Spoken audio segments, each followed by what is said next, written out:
These are some of my favorite hooks to use for sturgeon fishing. They come in these 25 packs, 25 hooks per pack. Yeah, so they're like 17 bucks. So you get a lot of hooks for your money, and that comes in handy for me anyways. Here's one of them right here.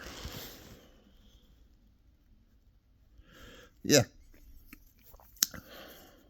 What I love about these hooks is that they're not overly built. They're not stupidly thick, wire. So that comes in handy when you are fishing a lot of rocks like I do, and you get hooked on them.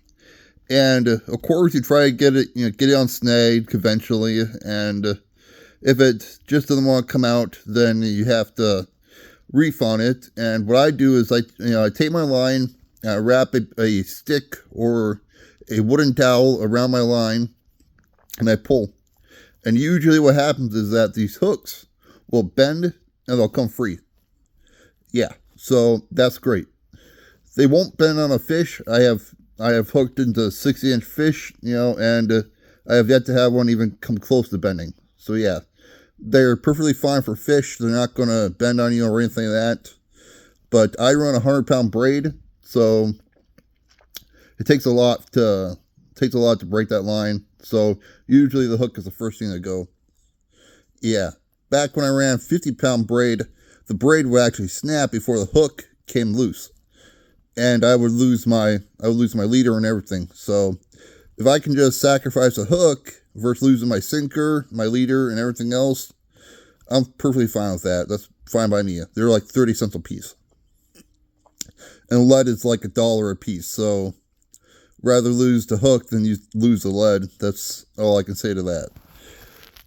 Yeah, but I usually use 4/0. Here I have some 6/0. I usually use the 6/0 when I'm casting cut bait out.